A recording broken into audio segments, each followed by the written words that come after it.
Namibia, a country known for its stunning landscapes and rich cultural heritage, holds a dark chapter in its history that is often overlooked. Between 1884 and 1915, Namibia was a German colony, and during this time some of the most brutal atrocities were committed by the German colonial forces. Currently, many remember Belgian and French atrocities. However, Germany was one of the most brutal colonists that tried to hide any evidence of its shameful act. These events are not just a footnote in history, but a series of harrowing episodes that have left an indelible mark on the nation's collective memory. In this video, we will delve into the grim history of Namibia under German rule, exploring the genocide, concentration camps, and other brutal acts that have shaped the country's past. Before we proceed, please take a few seconds and click the subscribe button below to join this history community. To understand these atrocities, we must first look at the beginning of German colonization in Namibia. In 1884, Namibia, then known as German Southwest Africa, was declared a German protectorate.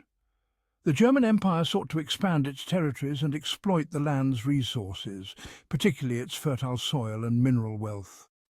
However, the arrival of the Germans led to the displacement of indigenous communities, particularly the Herero, Nama and other ethnic groups, setting the stage for a violent and oppressive regime.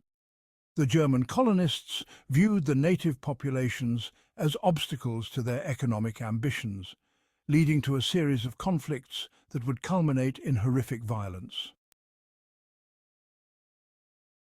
The German colonial rule faced resistance from the local populations, particularly the Herero and Nama people. In 1904, the Herero, under the leadership of Samuel Herrero, rose in rebellion against the German colonial forces.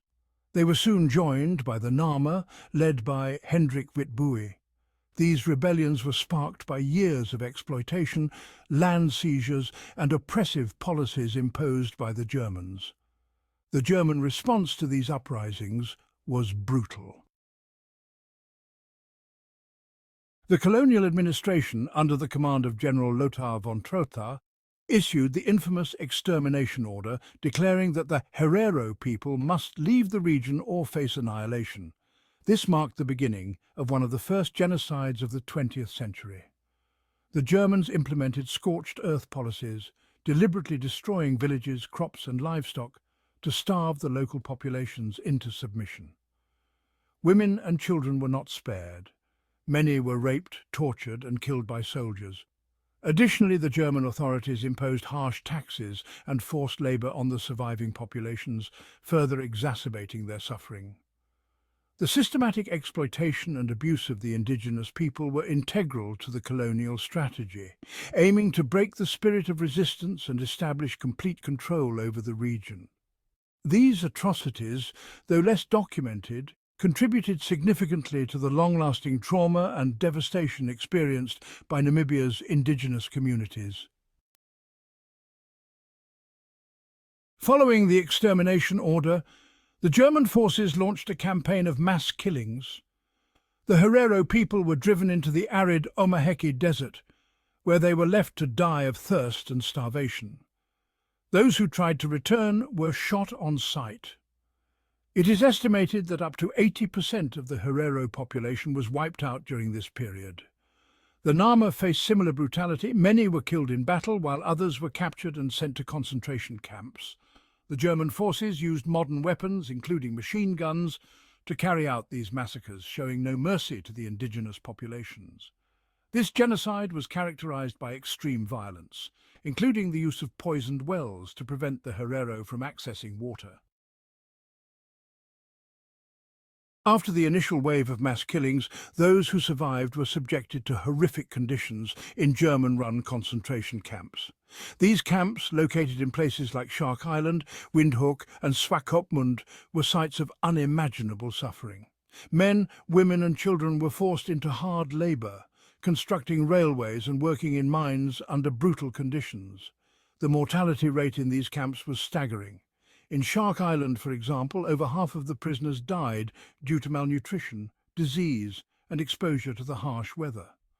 The Germans conducted medical experiments on the prisoners, treating them as subhuman. The camps were essentially death camps, with prisoners facing a slow and painful demise. One of the most disturbing aspects of the German colonial atrocities in Namibia was the theft of human remains. After killing Herero and Nama people, German soldiers decapitated some of their victims and sent the heads to Germany. These skulls were used for pseudoscientific research to support racist theories of European superiority. This gruesome practice was part of a broader trend in European anthropology at the time, where human remains from colonized peoples were collected and studied without consent. The remains of the Namibian victims were displayed in museums and used in studies that dehumanized and degraded the memory of the people from whom they were taken. It wasn't until the early 21st century that some of these remains were repatriated to Namibia, but the legacy of this theft continues to haunt the nation. The German colonial regime also engaged in cultural and psychological warfare against the Namibian people. Traditional practices, languages and beliefs were systematically suppressed, with the colonial authorities imposing European customs and Christianity in their place. Indigenous leaders and spiritual figures who resisted these cultural impositions were often targeted for persecution, imprisonment or execution. Furthermore, the Germans employed divide-and-rule tactics, pitting different ethnic groups against one another to weaken collective resistance. This strategy fostered mistrust and division among the communities, which has had lasting effects on the social cohesion of Namibia. The forced assimilation, combined with the erasure of cultural identities, inflicted deep psychological wounds that continue to affect the descendants of those who lived through this dark period. The German atrocities in Namibia left deep scars that persist to this day. The genocide and the brutal treatment of the Herero and Nama people decimated entire communities and disrupted the social fabric of the region. The land seized by the Germans remained in the hands of colonial settlers, leading to long-standing economic disparities that continue to affect Namibia's indigenous populations. In recent years, there have been efforts to address this dark chapter in history. The Namibian government and the descendants of the Herero and Nama people have sought reparations and formal apologies from the German government. While Germany has acknowledged the atrocities and referred to them as genocide, the issue of reparations remains a contentious topic, with ongoing negotiations and demands for justice. The atrocities committed by Germany in Namibia are a stark reminder of the horrors of colonialism and the devastating impact it had on indigenous populations. The genocide of the Herero and Nama people is a dark chapter that should never be forgotten. As we remember the victims and honour their memory, it is crucial to continue the fight for justice and recognition for those who suffered under colonial rule. If you found this video informative, please like, share and subscribe to our channel for more content on history and human rights.